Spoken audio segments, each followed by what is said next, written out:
Muy buenos días para todos y para todas. Es para mí un gran placer iniciar este nuevo curso aquí en Cursa Virtual.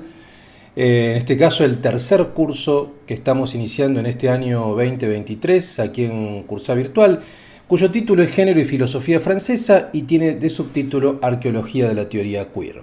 Bueno, como ustedes saben, primero voy a comentar un poco algunas pautas y demás, y voy a también presentar un poco el origen de este curso, porque si bien tiene que ver con la temática de género, por supuesto, bueno, es un vínculo bastante peculiar que vamos a comentar un poco el origen y, por supuesto, la clase de hoy que hemos titulado Clase 1, Roland Barthes, lo neutro y el grado cero, ¿no? Vamos a abordar este autor y una cantidad de textos que ahora les voy a comentar.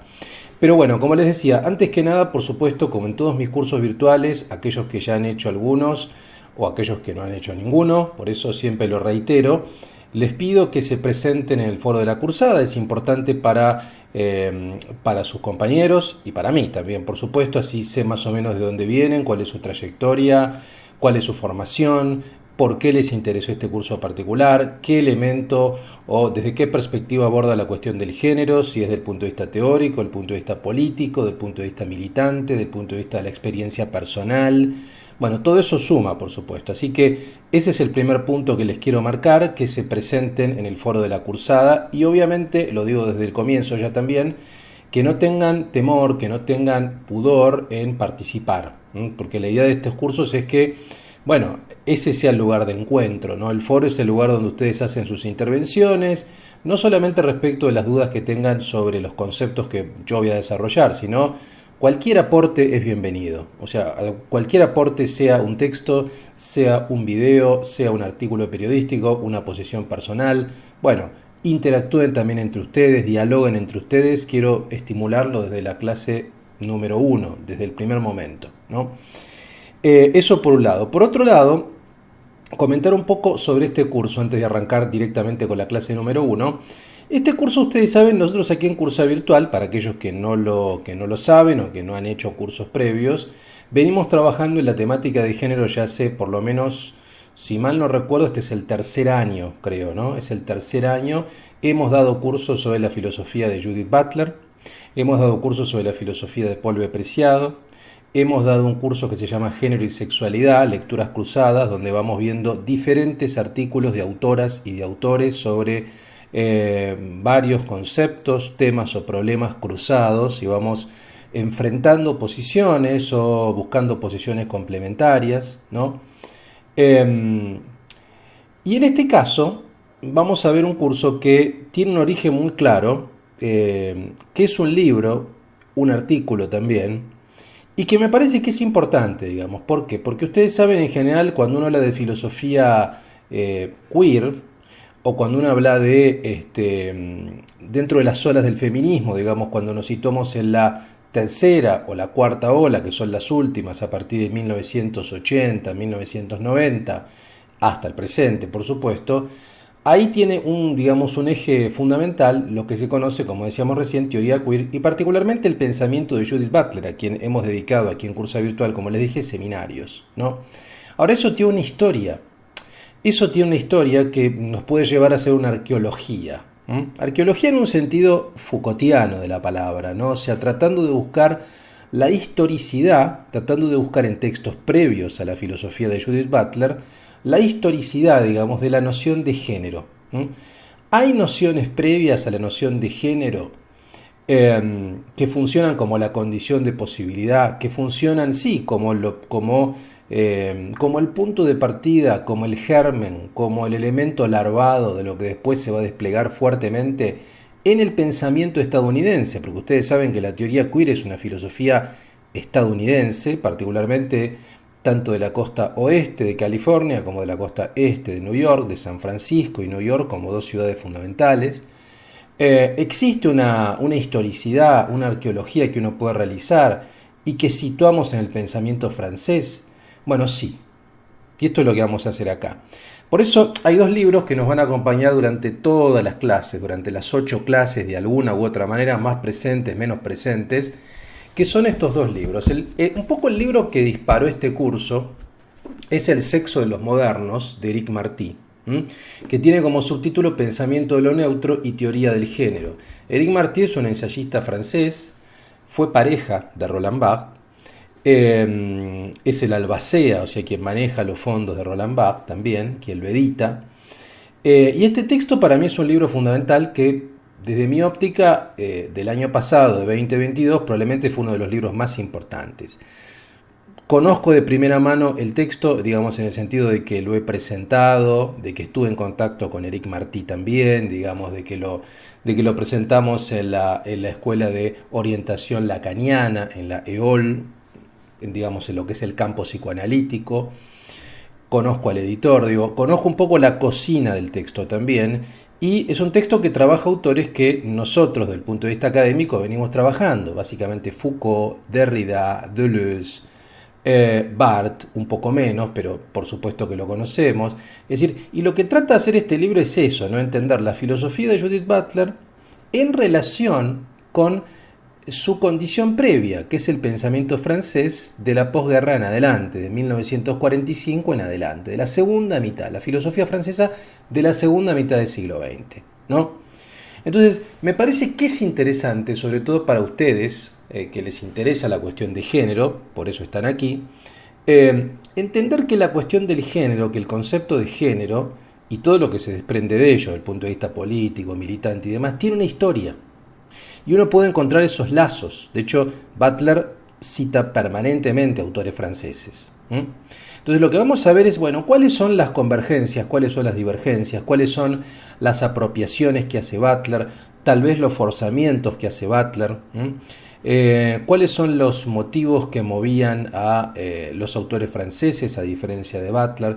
Bueno, vamos a ver eso, ¿no? La relación entre género, que es un concepto estadounidense en el sentido de que viene de la teoría queer y la teoría queer se origina en Estados Unidos, género y filosofía francesa, que es el título de este seminario, de este curso virtual, digamos, ¿no? Y a partir de allí lo que vamos a hacer es, guiándonos por Éric Marty, en cada clase vamos a ver una huella, una traza de esta arqueología. Es decir, es posible armar algo así como una historia previa hasta llegar al concepto de género. Entonces, el punto de partida, según Éric Marty, de este concepto de género estadounidense es la noción de lo neutro y del grado cero, que según su punto de vista uno lo puede rastrear en la obra de Roland Barthes, el gran teórico literario, crítico literario, etc. Pero por supuesto, otro libro que también nos va a acompañar durante toda la clase por razones obvias es El género en disputa, Gender Trouble, de 1990, de Judith Butler, ¿no? Entonces, Marty como aparato teórico, como marco teórico, y Butler como, de alguna manera, entre comillas, producto intelectual, o si ustedes quieren, obra, que constituye el acabado de esta arqueología, nos van a acompañar durante las 8 clases, ¿no? Esta clase ahora vamos a leer un par de cuestiones. La clase de hoy vamos a trabajar sobre todo con Roland Barthes. De Roland Barthes, si ustedes ven el programa, yo seleccioné sobre todo 3 textos. El primero es este libro que se llama El grado cero de la escritura, seguido de nuevos ensayos críticos. Vamos a utilizar solamente, yo tengo marcado un pasaje, nada más me interesa, para explicar un poco esta noción de grado cero, en un ensayito que se llama La escritura y el silencio. La escritura y el silencio, en la parte 2. Después también tenemos SZ, que es extraordinario, que es un libro donde Barthes analiza, y que de hecho está hacia el final, una novela breve de Balzac, que este texto lo vamos a usar sobre todo cuando analicemos la figura del castrado y de la travesti, el castrado y la travesti. Probablemente algunas cosas voy a mencionar y tal vez lea algo hoy, pero se los muestro porque vamos a trabajar más adelante también con SZ de Roland Barthes. Y también, no lo tengo acá físico, pero lo tengo digitalizado, así que lo tengo impreso acá. Vamos a trabajar con unas notas y seminarios de seminarios que dio Barthes en el Collège de France entre el 77 y el 78, el ciclo lectivo 77-78, sobre el curso de lo neutro. Así se titula, el curso de lo neutro, que Barthes dio en el Collège de France en 13 semanas, del 18 de febrero al 3 de junio de 1978. Las notas están editadas, ¿no? El libro está editado, lo ha editado en castellano Siglo XXI Editores, y lo vamos a usar la clase de hoy, sobre todo la clase de hoy. Y luego, por supuesto, tengo mi material de lectura, como siempre, que ustedes lo van a leer, que está abajo de este video, lo pueden leer. Entonces, este es un poco el menú de la primera clase.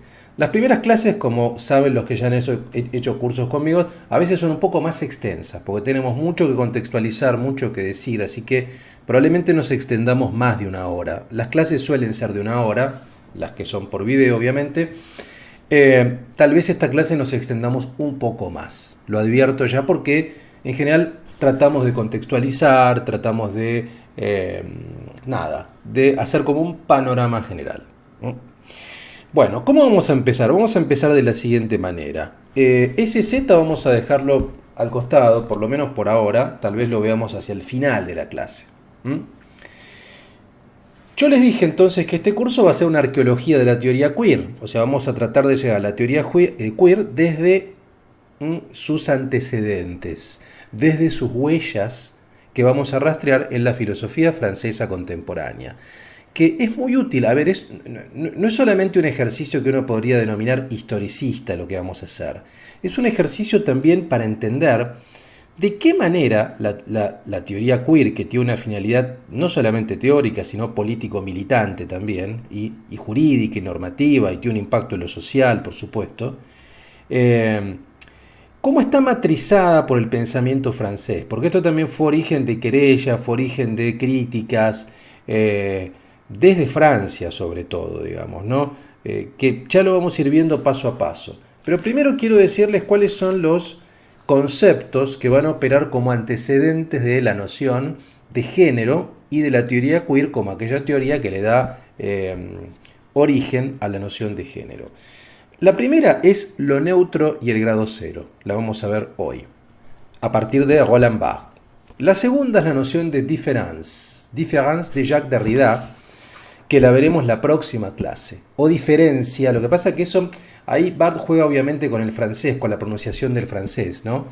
Différence, él la escribe con A, ¿no? Él escribe différence con A, cuando différence en francés se escribe con E. Lo que pasa es que desde el punto de vista fonético no hay diferencia entre escribirla con E o escribirla con A. Quiero decir, se pronuncia igual con E o con A. Entonces juega ahí. Para dar cuenta de la diferencia, uno tiene que ver la grafía, uno tiene que ver el texto escrito. Entonces ahí salta.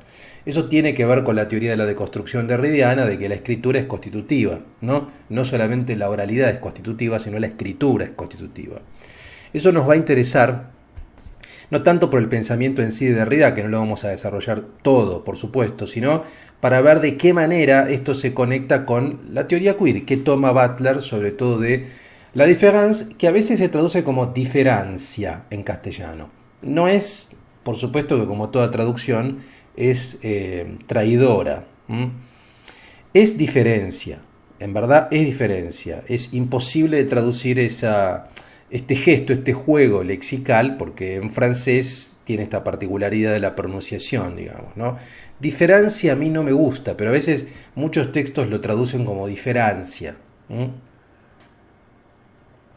Que pierde el efecto en castellano, porque diferencia no es lo mismo que diferencia, mientras que différence con la E y con la A es igual en francés. Pero bueno, lo dejamos para la próxima. La clase tercera vamos a ver la noción de huevo. El huevo en la filosofía de Deleuze, y sobre todo en Lógica del Sentido, que es un texto de 1969 y que se repite en otros textos deleuzianos. El huevo o lo esférico, que incluso tiene reminiscencias, según Éric Martí, con el andrógino, con el mito del andrógino de Platón, del banquete de Platón. La clase cuarta veremos el castrado y la travesti, sí, a partir de SZ de Roland Barthes, sobre la novela de Balzac. La clase quinta veremos el esquizo y el cuerpo sin órganos en Deleuze y Guattari, a partir del Antiedipo. ¿Qué quiere decir? ¿Por qué la figura del esquizo es importante, según Martí? Y el cuerpo sin órganos, ¿qué quiere decir? ¿Y por qué esto está en función de la teoría queer? Que es súper interesante. La clase sexta volvemos a Derrida a partir de otras nociones como himen e invaginación, que tienen que ver, por supuesto, son dos figuras de la feminidad o que están vinculadas con lo femenino. ¿Por qué Derrida toma la mujer o lo femenino y la feminidad y estas figuras como la invaginación o el himen como fundamentales? ¿Y en qué sentido nos sirven para pensar el género? Vamos a verlo. La clase séptima vamos a Michel Foucault, la noción de dispositivo de sexualidad en el tomo 1 de la historia de la sexualidad del año 76, que es fundamental entenderla. Y por último, la clase octava veremos las nociones de Homo economicus en Nacimiento de la Biopolítica, el curso que Foucault dio en el Collège de France en el año 78-79. Y por último, la figura de la drag queen. O sea, la última clase vamos a ver estas dos figuras juntas, la de Foucault de Homo economicus, que tiene que ver con su análisis del neoliberalismo, y la figura de la drag queen, que es un poco la figura, es como el personaje conceptual central de Butler. Así arranca, de hecho, Gender Trouble, dando cuenta de, por ejemplo, el caso de Divine, ¿no? Que es la drag queen de John Waters, de las películas de John Waters. Entonces, ¿qué conexión hay entre el Homo economicus de Foucault y la drag queen de Butler? ¿Hay una conexión? ¿Qué tipo de conexión hay? ¿Qué divergencia? ¿Qué convergencia? Bueno, un poco la drag queen va a ser como la cereza del postre, va a ser como la última figura que va un poco a catalizar lo que las figuras previas están marcando, ¿no? Este sería todo el recorrido. Ahora vamos al recorrido, vamos al autor que vamos a analizar hoy, que es Barthes, y voy a empezar leyéndoles lo siguiente. Vamos a empezar leyendo lo siguiente, leyendo un pasaje de Gender Trouble, que es un poco, y que lo cita Martí también, que es un poco, yo diría, el que da cuenta de esta característica particular, de esta relación de amor y odio, o esta tensión filosófica entre Francia y Estados Unidos, entre el concepto de lo neutro, que es de origen francés, y el concepto de género, que es de origen estadounidense. ¿Y de dónde viene esto, no? Si ustedes ven en la página 10 del prólogo, del prefacio de 1999, el género en disputa tiene dos prefacios, el del 90, que sale con el libro obviamente, y el del 99, que es con la reedición, ¿no? En la página 10 del prefacio del año 99, Butler dice: el género en disputa tiene sus orígenes en la teoría francesa entre comillas, lo pone, French Theory en inglés, que es propiamente una construcción estadounidense extraña, dice. O sea, la teoría francesa es una construcción estadounidense extraña. Ahí ya tenemos algo raro. ¿Cómo puede ser que la teoría francesa es estadounidense? La teoría francesa debería ser francesa, no estadounidense. No, es una construcción estadounidense extraña. Dice, solo en Estados Unidos encontramos tantas teorías distintas juntas como si formaran cierto tipo de unidad. Aunque el libro se ha traducido a varios idiomas y ha tenido una gran repercusión en las discusiones sobre género y política en Alemania, en Francia aparecerá, si finalmente se publica, mucho después que en otros países. Por supuesto, en Francia se publicó el libro, pero mucho después del año 99. Ya entrado el siglo XXI. Después les digo exactamente la fecha. Menciono esto para poner de manifiesto que el supuesto francocentrismo del texto está a una distancia considerable de Francia y de la vida de la teoría francesa. Entonces acá ya tenemos algunas nociones que son interesantes, ¿no? O sea, el género en disputa, este texto, el libro fundamental que funda de alguna manera la teoría queer, tiene su origen en la teoría francesa. La teoría francesa, la French Theory, no es francesa, es estadounidense. ¿Por qué? Porque la French Theory es algo así como la apropiación que se hizo desde Estados Unidos, desde los campus de las universidades estadounidenses, en la costa este y en la costa oeste, sobre todo en Berkeley, en la costa oeste y en la costa este, en otras universidades, de ciertos autores franceses, postestructuralistas sobre todo, que son muy diversos. O sea, se hizo una lectura, como dice acá, extraña, en cierto modo homogénea, de una cantidad de autores franceses que son los siguientes. Vean lo que dice acá, sigo leyendo Butler, la página 11. El género en disputa tiende a interpretar juntos en una vena sincrética, o sea, tiende a hacer una síntesis, un sincretismo, digamos, a varios y varias intelectuales francesas, Lévi-Strauss, a quien cita, por ejemplo, Derrida, Foucault, Lacan, Kristeva, Wittig, Y yo sumaría otros. Podemos sumar, por supuesto, a Deleuze, a Guattari y demás, que se aliaron en contadas ocasiones y cuyos lectores en Francia se encontradas y cuyos lectores en Francia en contadas ocasiones o tal vez nunca leyeron a los demás. En efecto, la promiscuidad intelectual del texto lo caracteriza precisamente como un texto estadounidense y lo aleja del contexto francés.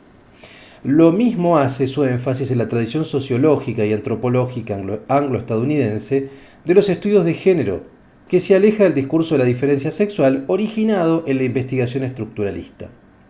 Aunque el texto corre el riesgo de ser eurocéntrico en Estados Unidos, en Francia se considera una amenaza de americanización, entre comillas, de la teoría, según los escasos editores franceses que han pensado en la posibilidad de publicarlo. Entonces, ¿ven lo que dice? Es fundamental esto, Página 10, página 11 del prefacio del 99.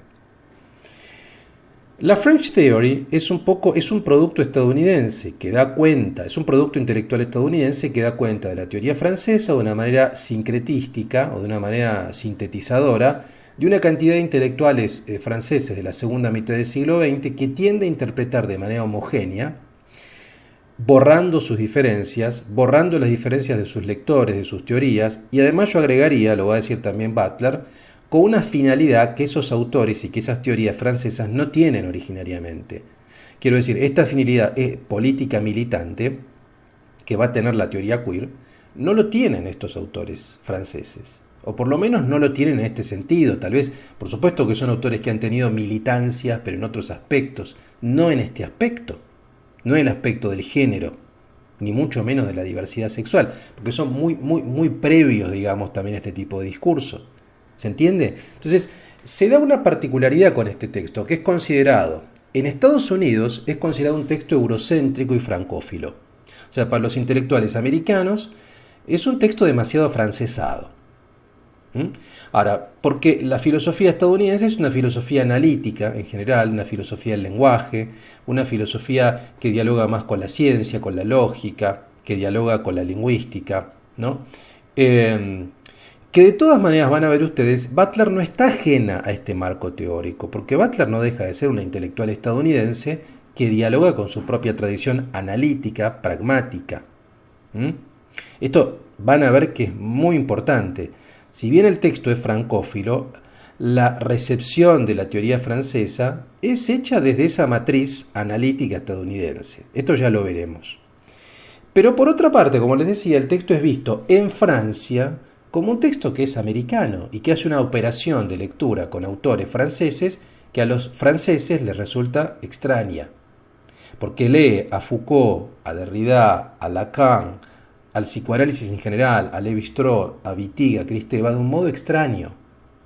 O sea, se está apropiando autores de su tradición que los franceses no reconocen de esa manera. ¿Se entiende? Entonces, hay ya desde el comienzo un conflicto casi irreductible. Es un texto considerado americanizante para los franceses y afrancesado para los americanos, ¿no? Ahí ya tenemos desde el inicio esa marca.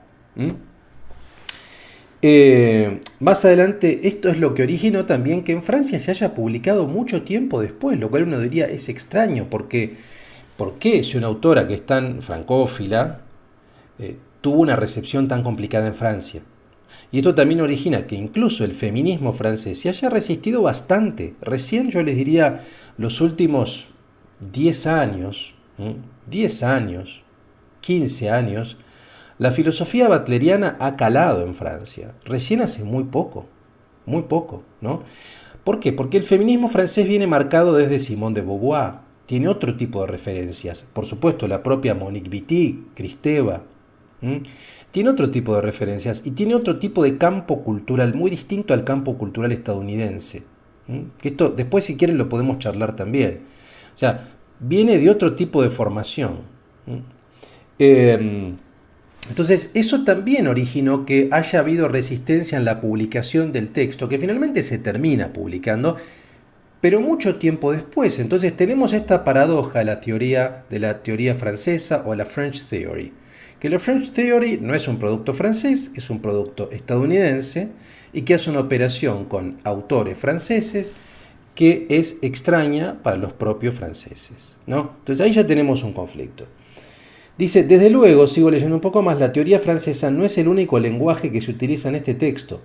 No es solamente autores franceses. Por supuesto, también dice, este nace de un prolongado acercamiento a la teoría feminista, a los debates sobre el carácter socialmente construido del género, al psicoanálisis, al feminismo, a la excelente obra de Gayle Rubin sobre el género, la sexualidad y el parentesco, a los estudios pioneros de Esther Newton sobre el travestismo, que va a ser muy importante para Martí sobre todo, a los magníficos escritos teóricos y de ficción de Monique Wittig, a las perspectivas gay y lésbica de las humanidades. ¿Se entiende? O sea, son una cantidad de textos que Butler pone en funcionamiento, pone en circulación y pone en relación.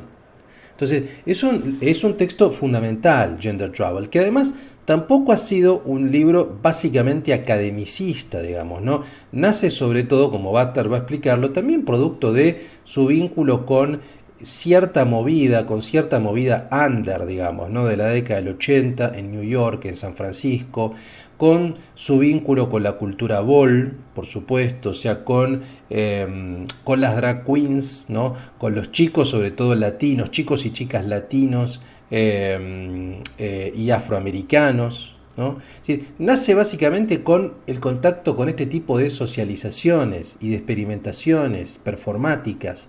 No es solamente un texto de construcción teórica pura.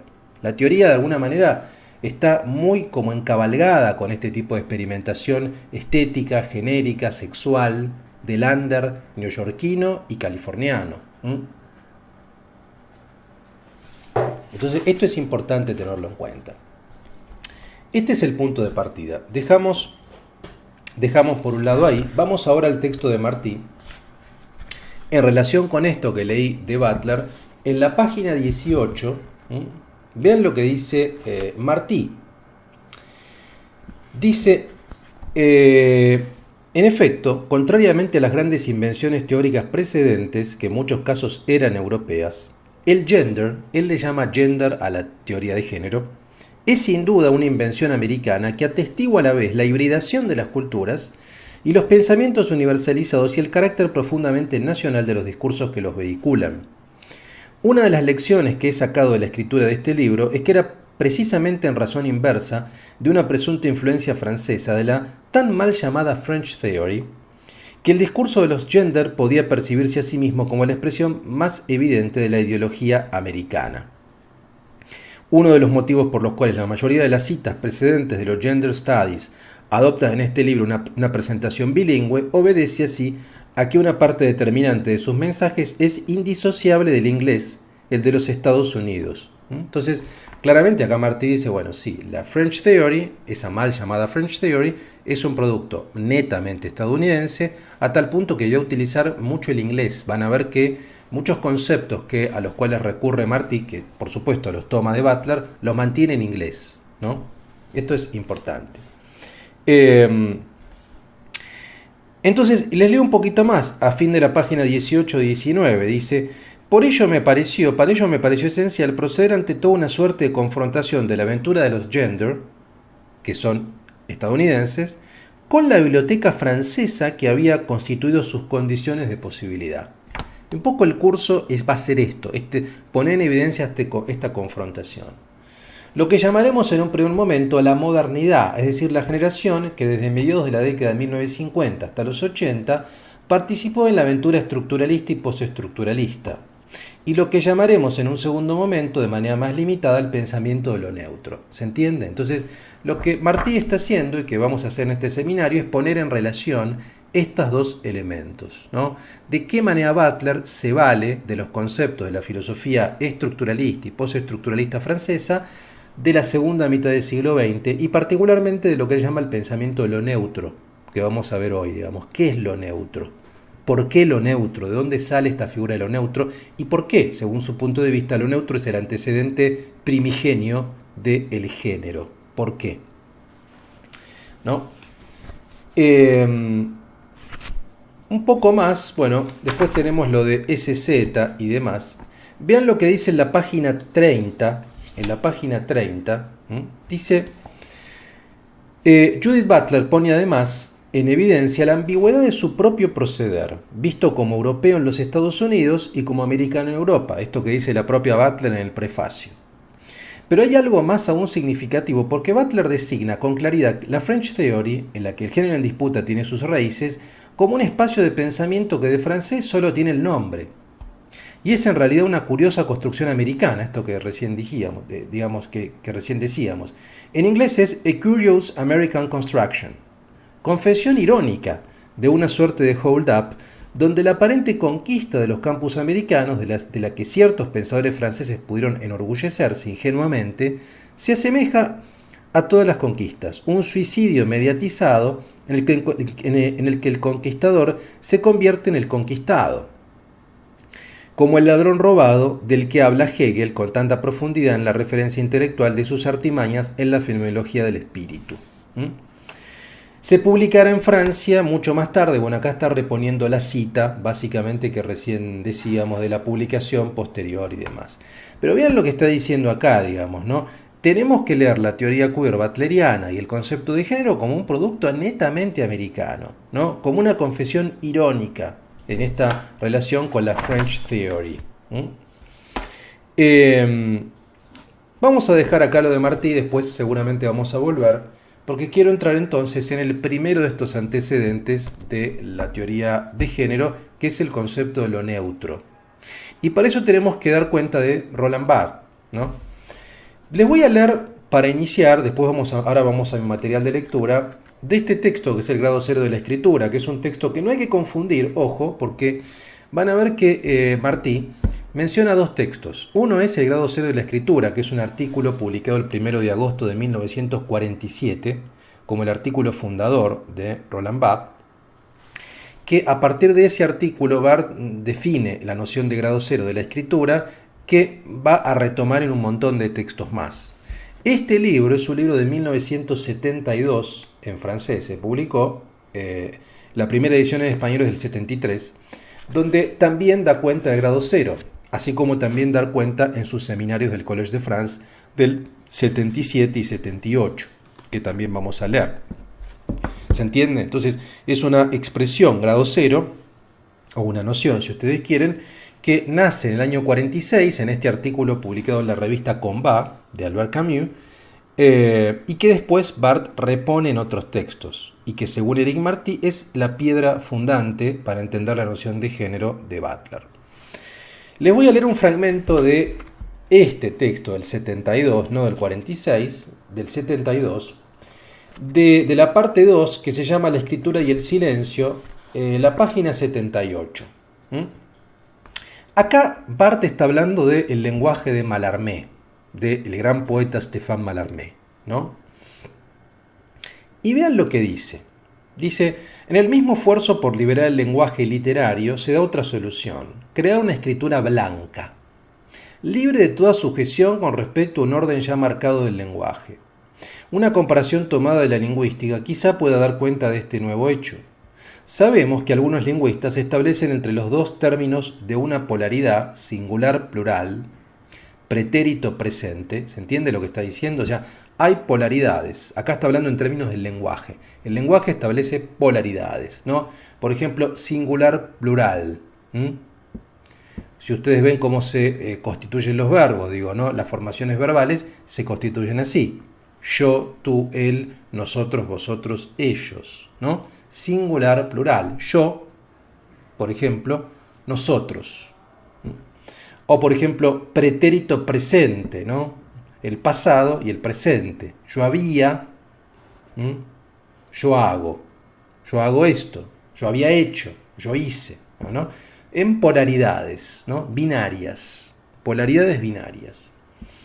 Dice, los lingüistas establecen entre estos dos términos binarios la existencia de un tercer término, que es el término neutro o término cero. Así, entre el modo subjuntivo y el imperativo, el indicativo aparece como una forma no modal. El indicativo, él lo lee Barthes como una forma no modal, como una forma de cero, de alguna manera, ¿no? El indicativo.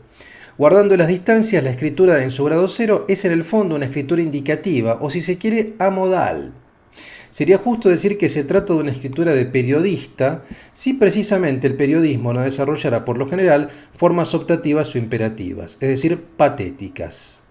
La nueva escritura neutra se coloca en medio de estos gritos y de esos juicios sin participar de ellos. Está hecha precisamente de su ausencia, pero es una ausencia total, no implica ningún refugio, ningún secreto. No se puede decir que sea una escritura impasible, es más bien una escritura inocente. Y vean lo que dice más adelante, menciona al extranjero de Camus, dice, la escritura se reduce pues a un modo negativo, en el cual los caracteres sociales o míticos de un lenguaje se aniquilan en favor de un estado neutro e inerte de la forma. ¿Se entiende lo que está diciendo? Entonces lo que dice es, bueno, habría, desde el punto de vista lingüístico, acá no estamos hablando de sexualidad, estamos hablando de literatura, estamos hablando de lenguaje y de lingüística.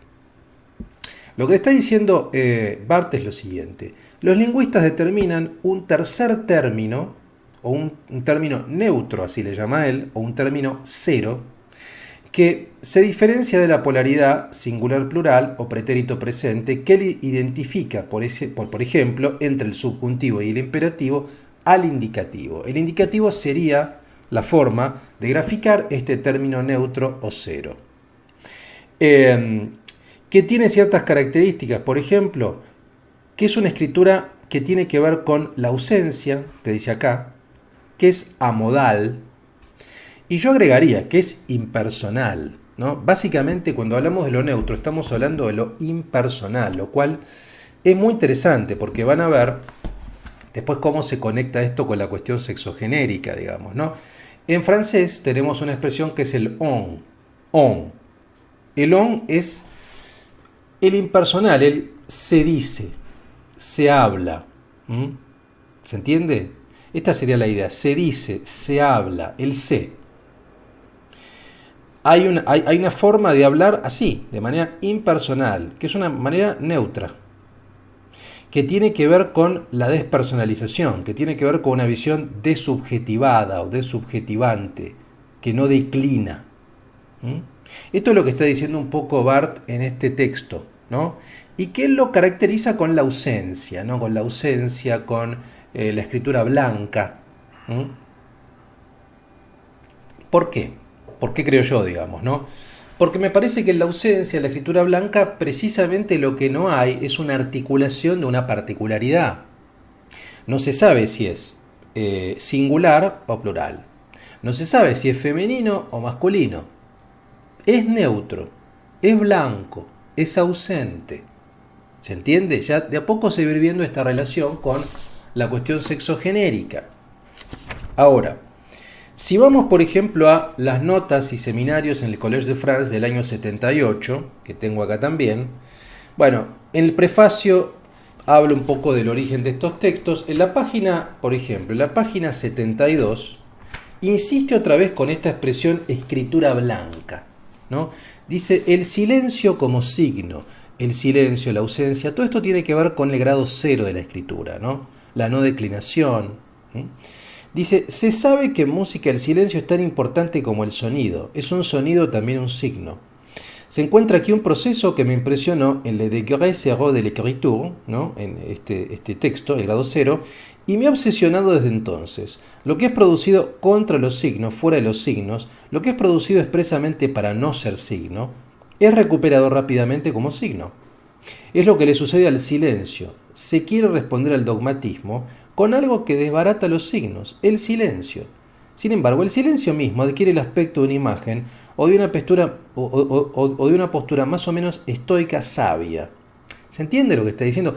Aquello que se resiste a ser signo, paradójicamente es recuperado como signo, porque no hay forma de hablar, de comunicarnos, de expresión, sin significación. Entonces, incluso aquello que se resiste a ser significado, o significación, o signo, el silencio, por ejemplo, la ausencia, es recuperado como signo.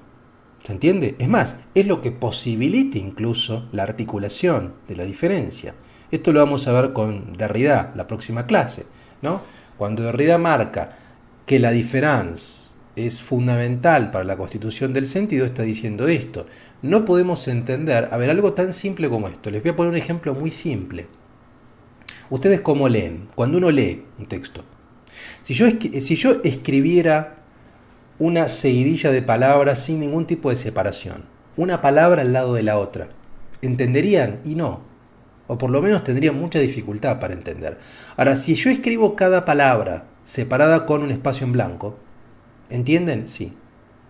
Si yo hablase muy rápido, de manera muy pero muy rápida, sin hacer silencios, ¿ustedes entenderían? Y probablemente tendrían dificultades para entender. ¿Se entiende? Por tanto, el silencio es constitutivo de la palabra. Por tanto, el espacio blanco de un texto, entre cada letra, es constitutivo. ¿Se entiende lo que estoy diciendo? O sea, el espacio en blanco, el silencio, son signos también que permiten inteligir. Son signos neutros, porque no están declinados, porque no están personalizados, porque no se pueden pensar en términos binarios, pero son fundamentales. Esto es lo que está diciendo Barthes, yo creo, ¿no? El silencio como signo y como elemento de intelección. Más adelante, por ejemplo, en la página 250 de las notas de este curso del Collège de France, trabaja en la página 250, 252 y demás, trabaja la figura del andrógino. Acá ya se va a meter de a poco, esto lo vamos a ver cuando analicemos SZ, ¿no? Pero les voy a leer aunque sea algo mínimo. Dice, en efecto, androginia como todo ataque a la división de los sexos, punto siempre extremadamente sensible de la doxa, criterio de clivaje perfecto, especie de test de la apertura y cerrazón de lo neutro. Acá aparece lo neutro también. Dice, sin embargo voy a ocuparme del andrógino porque originariamente en el nivel de la lengua, bajo su forma endoxal, la gramática, lo neutro es una cuestión de sexo. Acá ya aparece el sexo, como ven, digamos, ¿no? Pasamos del plano del lenguaje al plano de sexo. Porque, a ver, es muy fácil hacer esta traslación, ¿no? Si hablamos del plano del lenguaje, si hablamos de que lo neutro, el silencio, la ausencia, el espacio en blanco, resiste la división binaria, bueno, estamos hablando de un elemento, lo neutro, un elemento no binario. Y hoy día hablamos de género no binario. Y si la teoría queer va a ser es constituir precisamente una subjetivación que resiste el binarismo. Entonces, ven cómo del paso del lenguaje a la definición sexogenérica estamos muy cerca de jugar con eso, ¿no? Les leo un poquito más porque está hablando de lo neutro. La página 252 dice, semánticamente lo neutro remite esencialmente a lo inanimado, es decir, a la cosa. Y a lo que se asimila a la cosa, hemos visto paidion, está también mancipium esclavo. Dice, en latín neutro, igual nominativo, vocativo, acusativo, lo neutro sería un antiguo acusativo. Palabras que en su origen no eran empleadas en nominativo, es decir, como sujeto. Esto es muy interesante, parece muy erudito, lo es, pero vean a dónde llegamos. Dice, neutro igual el no sujeto, aquel al que le es prohibida la subjetividad, que esté excluida de ella. Entonces vean lo que está haciendo Barthes, está haciendo un análisis arqueológico, filológico, de lo neutro. Entonces lo que está diciendo es que lo neutro remitía semánticamente a la carencia de subjetividad. Lo neutro no tiene subjetivación, es una cosa. Y si no tiene subjetivación no puede ser categorizado en términos binarios. No es ni hombre ni mujer. Y eso es problemático, es problemático. No es ni femenino ni masculino. Esto viene así desde el punto de vista lingüístico. Sin embargo, vean lo que dice, hubo una debacle de lo neutro en las lenguas indoeuropeas, ya esbozada en el latín, proximidad de los morfemas masculinos y neutros. El neutro es absorbido en el masculino, pero los neutros plurales, femenino. O sea, lo que pasa en muchas lenguas es que lo neutro termina siendo absorbido por lo masculino, por eso lo masculino, en general por eso en muchas lenguas, latinas sobre todo, lo masculino es plural. O sea, decimos los hombres y damos por sobreentendido que en ese los hombres están incluidas las mujeres. ¿Se entiende? Porque lo neutro también está siendo absorbido acá. Bueno, después hay todo un análisis muy interesante en términos lingüísticos en la página 252, que si quieren recomiendo que lo lean, digamos, ¿no? Les leo un final más, después ya viene con análisis de lo castrado y de, digamos, y de la cuestión de la androginia en términos del hermafrodita y el castrado y la travesti, pero eso lo voy a dejar para SZ. Pero vean lo que dice la página 255, entonces. Dice, podría decirse hipocorística y neutro, confusión ya identificable en el nivel del léxico de las crías de los animales, no hay sexisemblanza. En la medida en que neutro atrae al sujeto hacia la cosa, es más fetichizable, deseable, poseíble, también esto, ¿no? O sea, pensemos que si lo neutro remite no a la subjetividad, resiste la subjetivación, y está remitido a la cosa, bueno, una cosa es más fetichizable, es más tornable fetiche que un sujeto. Esto digo, para pensar también, vayan pensando, vayan tomando nota la relación entre por qué a veces es bastante usual la asociación entre lo trans con el fetiche. Tal vez porque lo trans, al resistir esta categorización binaria, remite a la cosa fetichizable, como dice acá Barth, ¿no? Dice, habría que retomar aquí el dossier freudiano del pequeño falo infantil das Kleine, ¿no? Así, lo neutro abarca los dos sexos, por lo demás afinidad en la morfología europea entre o neutro y lo colectivo, en ciertos repliegues de la morfología es globalizante, totalizante. Bueno, salte un poco más, cierro con esto, dice, y entonces lo neutro no es lo que anula los sexos, sino lo que los combina, los tiene presentes en el sujeto al mismo tiempo alternadamente. Desembocamos aquí en un gran mito, el andrógino, pero esto lo voy a dejar cuando analicemos SZ, el andrógino, la relación entre androginia y travestismo que va a hacer Barth, ¿no?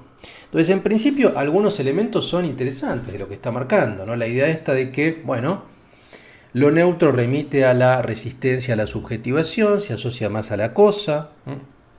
Y demás. Vamos ahora a mi material de lectura. Vamos a hablarlo, no es muy largo, pero es una manera también un poco de sintetizar todo esto que fui diciendo y explicando estos 47 minutos. A ver, no hay forma entonces de comprender la filosofía francesa contemporánea según Éric Marty, sin dar cuenta del concepto de lo neutro, que es lo que recién decíamos. Eje de la tercera parte llamada El sujeto de lo neutro de su libro, de este libro, digamos, del sexo de los modernos, noción que tiene su fecha de nacimiento el 1 de agosto de 1947 en un artículo que Roland Barthes publica en la revista Combat, dirigida por Camus, bajo el título Le degré zéro de l'écriture, el grado cero de la escritura, como ya dijimos. Así el autor francés define el grado cero como el término neutro, que el lenguaje suma los elementos de una polaridad o de un paradigma. Por ejemplo, así como todas las personas gramaticales se constituyen por la oposición del plural y el singular, yo, nosotros, tú, ustedes, él, ella, ellos, ellas, el se, on, en francés, el on, como recién decíamos, que es un impersonal, se coloca en la posición de grado cero y neutraliza tanto el paradigma del singular como del plural. De igual modo que se suspende o que suspende la bipolaridad masculina-femenina, ¿se entiende? O sea, hablar en impersonal implica resistir la masculinidad de la declinación como la feminidad, la pluralidad como la singularidad. El impersonal abarca a todos. En este sentido, Deleuze, en Lógica del Sentido, Derrida, en La Escritura y la Diferencia, el primer texto del 69, el segundo del 67, retoman la idea de punto cero a través de la referencia a Lévi-Strauss, quien rescata la noción de maná, recuperada de su análisis de Marcel Mauss, interpretándola como el grado cero estructural y universal al cual coloca en su equivalente o el equivalente del truc en francés. Truc en francés es coso o cosa, es lo que acá decimos cuando uno va a comprar algo y no sabe cómo se llama eso, dice ese cosito. Cuando uno va a una ferretería, es el mejor ejemplo que uno tiene. Cuando uno va a una ferretería y no tiene ni idea de cómo se llama eso, dice el cosito ese que va en el baño, el cosito, bueno. ¿Por qué uno recurre al término coso, o cosito, o cosa? Bueno, el coso en francés es truc.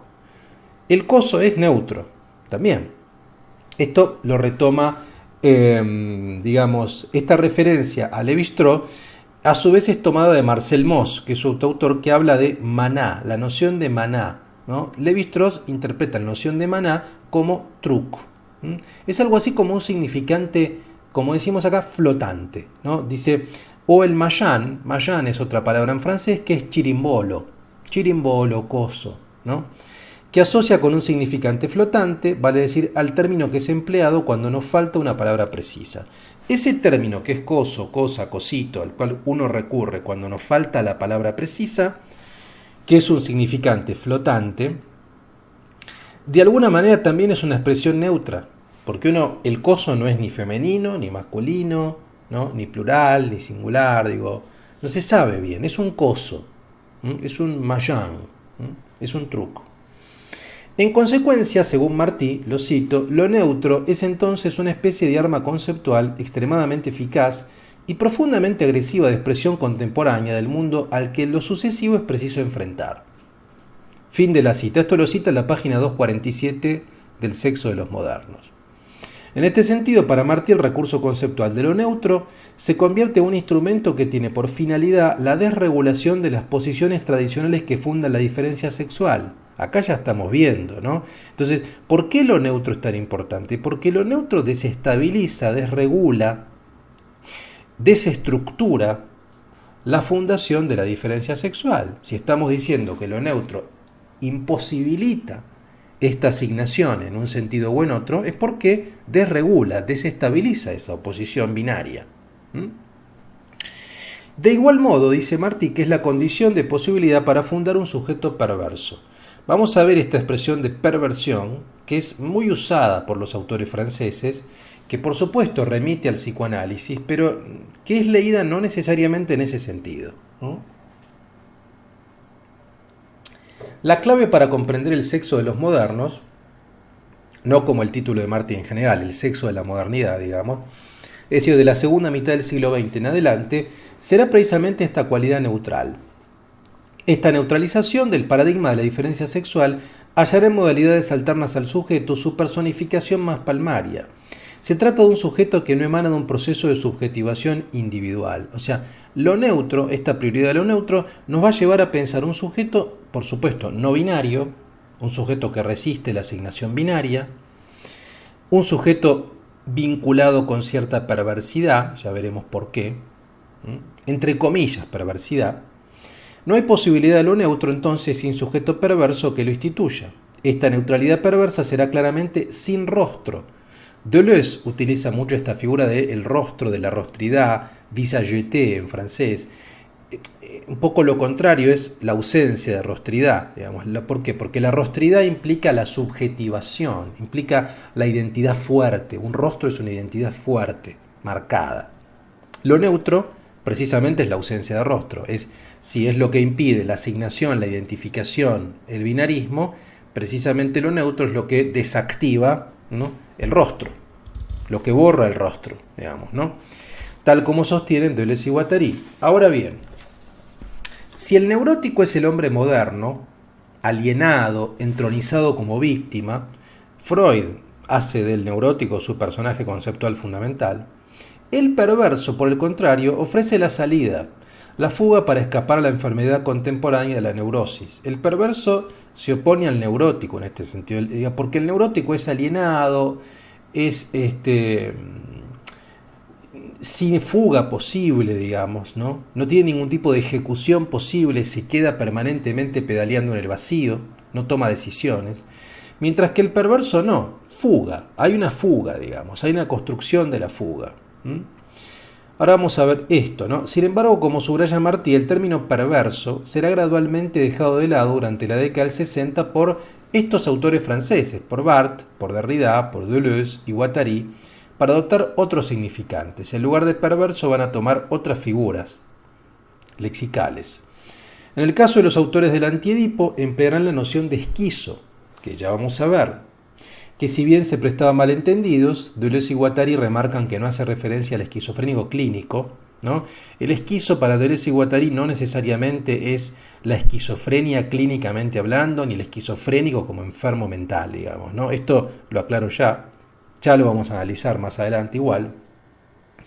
permitía en todo caso la noción de esquizo, un vaso comunicante que cierto reflejo aristocrático y dandy que anticipaba de manera sorprendente al queer americano. Vamos a ver esta suerte de figura como el esquizo, que es algo así como una singularidad aristocratizante, un poco más dandy, se puede entender como una suerte de proto-queer, un queer previo, impregnado de la cultura europea, pero anarquista y pop. La figura del esquizo vanguardista encuentra su territorio propicio en el devenir minoritario como despliegue de la potencia y la afectación mutua de las singularidades. Esto lo vamos a ver bien cuando analicemos precisamente la figura del esquizo, lo estoy anticipando nada más, pero déjenlo ahí en suspenso. Subsiguientemente, otra figura clave que adopta la lógica neutral será la de cuerpo sin órganos, que también vamos a ver, estrella conceptual del antiedipo, que Martí interpreta como cuerpo castrado. Esta es la lectura que va a hacer él. Carente de amor sexual, un cuerpo desfalicizado, o sea, sin falo, y múltiple.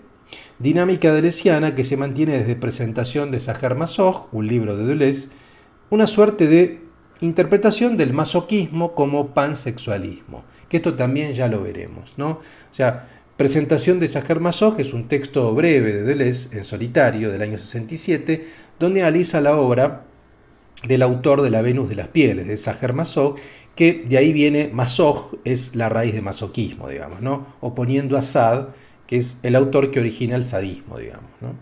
Esto ya lo vamos a ver cuando analicemos, insisto, este texto. Ahora, en el caso de Barthes, encuentra la nominación de esta castración neutral en SZ, un texto del año 70, en el cual sigue la huella de Sarracín de Balzac, la novela de Balzac, cuyo personaje central es un hombre con nombre de mujer, Zambinella. Zambinella es un castrado, una diva de la ópera de Roma que enamorará a Sarracín, un escultor engañado por su travestismo, ¿no? Este análisis que va a ser en este vínculo entre la travesti, Zambinella, que es un castrado, y el escultor Sarracín, lo veremos también cuando analicemos SZ en las próximas clases. Pero les leo una cita de Martí de la página 285. Dice: lo neutro del castrado, del cuerpo sin órganos, del sujeto de la diferencia, hace así su irrupción, hace así irrupción, no para salvar la sexualidad europea que se estanca en la depresión desde hace un siglo y medio, sino para deshacer la sexualidad, anularla en su dimensión de dispositivo, como lo atestigua el tema del hombre nuevo sin sexualidad de Deleuze. El sujeto de lo neutro es, pues, el del no hay relación sexual. Fin de la cita. No hay relación sexual obviamente hace alusión a una frase de Lacan, que también vamos a verla más adelante, ¿no? El no hay relación sexual, ¿no? Entonces, son todas figuras, estas que estamos repasando ahora y que vamos a desplegar las próximas clases, la figura del esquizo, la figura del cuerpo sin órganos, la figura del castrado en Barthes, la figura del huevo más adelante, que dan cuenta de esto, ¿no? De figuras alternativas del perverso, en el sentido de que se constituyen independientemente del otro, o a partir del otro, que resisten el binarismo, que resisten la identificación, la subjetivación. Ahora bien, la forma constante que permite ilustrar este sujeto de lo neutro en la filosofía de Deleuze y Guattari será la del huevo. Expresión del cuerpo neutro. El huevo es el objeto presente en casi todos los libros de Deleuze, con y sin Guattari, como encarnación del preindividual, presubjetivo, de lo impersonal y lo potencial. Bueno, un poco todas estas características de lo neutro que están en el huevo son las que veníamos diciendo del on, del sé, del impersonal en Barthes. Impersonal, presubjetivo, no es subjetivante, tiene más vínculo con la cosa, como decíamos recién. Preindividual, no está individualizado, y potencial, o sea, virtual, puede ser en potencia una cosa como la otra. Todo esto tiene que ver con la caracterización de lo neutro. El carácter simbólico del huevo deleuziano ocupa el mismo espacio del grado cero bartesiano para definir con precisión gráfica el cuerpo perverso, esquizoide e incluso, como bien nos recuerda Martí, histérico, al cual recurre el filósofo para referirse al trabajo de Francis Bacon en su magnífico libro en torno a la obra del artista inglés. Bueno, ustedes saben, Deleuze escribió un texto magnífico sobre Francis Bacon que se llama Lógica de la sensación. Allí analiza la obra de Bacon precisamente como esto, ¿no? Si ustedes ven las imágenes de Bacon, búsquenlos en Google o, digamos, yo les puedo subir al foro de la cursada algunas imágenes, avísenme por si me olvido, y van a ver que precisamente lo que tienen esas figuras son rostros en movimiento. O sea, uno no puede identificarlas, ¿no? Uno podría decir que de alguna manera Bacon está pintando este tipo de figuras neutrales, este tipo de figuras que Deleuze también asocia con la histéresis, ¿no? Con la histéresis, ¿no? O sea, con el movimiento corporal, con la imposibilidad de cristalización de la identidad. Son figuras, insisto, esquizoides, de lo neutro. El huevo, que ya veremos más adelante también, es la grilla de inteligibilidad del cuerpo sin órganos, carente de interior. Un huevo es carente de interior por inmanencia. Superficies iluminadas de una anatomía desgenitalizada y desfalicizada, es decir, no hay genitalización. Comprendemos ahora cómo el C-on, impersonal e igualmente anorgánico y asubjetivo que el huevo de Deleuze. Es igualmente, o sea, ¿se entiende? O sea, estoy tratando de mostrarles correlaciones entre esto que dice Barthes del on, del impersonal, del neutro, con figuras que vamos a desplegar las próximas clases, como la del huevo y otras, ¿no? O sea, asubjetivo, anorgánico. En algún sentido, lo esférico del huevo es un eco del mito del andrógino de Platón fundado en una figura circular análoga. Ya explicaremos, cuando veamos el huevo voy a contar bien el mito del andrógino, ¿no? Que es un mito que está en el banquete de Platón y que claramente tiene este elemento que tiene una cualidad neutral, ¿no? Por su parte, Jacques Derrida, a quien veremos la próxima clase, a diferencia de la operación Deleuze-Guattariano, no echa mano de un héroe perverso, sino de la figura de la mujer y de la feminidad como el sujeto deconstructivo por autonomacia. Derrida, van a ver que, esto lo veremos la próxima clase, va a tomar figuras de feminidad, como paradójicamente como figuras que neutralizan lo binario, ¿no? En esta dirección, el concepto de himen se presenta para el filósofo argelino como una cuña fundamental de la diferencia pura que permita la diseminación del sentido, que desarme toda dialéctica, vale decir, en la perspectiva derridiana será el himen la figura de lo neutro. Señala Martí, y lo cito, el himen nombra lo neutro, al designar a la vez el velo de lo femenino y su desaparición momentánea en la relación sexual. La diferencia, por tanto, como duplicidad de lo que difiere, lo que pospone, lo que suspende, lo que aplaza, lo que temporiza, lo que neutraliza la oposición de lo activo y lo pasivo. Página 337. ¿Se entiende lo que está diciendo? Esto igual ya lo vamos a desarrollar cuando veamos el concepto de himen. El concepto de himen, paradójicamente, como dice acá, digamos, ¿no? Es el velo de lo femenino y su desaparición momentánea en la relación sexual. O sea, también funciona como deconstruyendo, obturando, digamos, este binarismo. La invaginación también, expresión que el autor desarrolla durante la década del 70, es la manera en la cual Derrida refiere la misma dinámica de grado cero de Barthes y del cuerpo sin órganos de Deleuze y Guattari. Martí subraya el lugar privilegiado que ocupó el filósofo argelino en Estados Unidos en la recepción de la denominada French Theory. O sea, Derrida fue muy importante en esto que se conoció como la French Theory, cuyos conceptos fueron recuperados, por ejemplo, a través del filósofo Paul de Man, del teórico literario estadounidense Paul de Man. Termino de leer y ahora explico bien. Sin embargo, Martí hace notar que Derrida prácticamente no figura en Gender Trouble de Butler. Es cierto, no hay mucha referencia, hay una referencia importante, ¿no? Que tiene que ver con la fuerza de ley como matriz de repetición de iterabilidad del género, que esto ya lo vamos a ver. Su lugar se halla notoriamente opacado en la filosofía butleriana en relación con la centralidad que encandila de Foucault. O sea, Foucault es muchísimo más importante para Butler que Derrida, pero mucho más importante. Según Martí, quizá Derrida será poco ideológico, a la vez que demasiado aristocrático, estetizante, narcisista e incluso romántico y heterosexual para el prisma de la filósofa. Tal vez estas características de la filosofía derridiana y del propio Derrida, además, es lo que origina la lejanía que tiene Butler con Derrida en estos aspectos, ¿no? Dice, es este papel de patriarca judío lo que incomoda a Butler. Esta es la lectura, por supuesto, de Eric Martí, digamos, ¿no? A ver, más allá de las caracterizaciones que hace Martí, lo que es cierto, es indudable que es así, que Butler echa mano más de herramientas Foucaultianas que derridianas. Y de Deleuze tampoco. Deleuze es un autor con quien tiene bastante tensión y bastante lejanía Butler, ¿no? Yo diría que la cercanía es con Foucault, con Althusser también, digamos, por supuesto con Wittig, con Kristeva, pero no con Derrida. Con Derrida, insisto, lo usa sobre todo para hablar de la noción de fuerza de ley y cómo el género que es performativo para Butler se basa en esta fuerza de ley, que es la institución del género, según lo lee Butler, digamos, a Derrida, la institución que hace posible la repetición, la iterabilidad. Es decir, hay una matriz sexogenérica que es repetida performativamente en las prácticas masculinas o femeninas de todos nosotros. Ahora, eso implicaría algo así como un reglamento de género, como una norma, como una ley originaria que tiene fuerza en su carácter performativo. Bueno, esta noción de fuerza de ley es llevada por Butler a la noción del campo sexogenérico. Ya lo vamos a explicar igual más adelante cuando veamos otros conceptos derridianos, ¿no? Bueno, con eso cerramos mi material y ya vamos 1:05. Les dije que nos íbamos a pasar de 1 hora. Bueno, yo diría que por la clase de hoy me parece que está bien. Podría leer tal vez algo de SZ, pero lo voy a dejar cuando veamos realmente SZ, que falta todavía bastante para llegar a ese texto.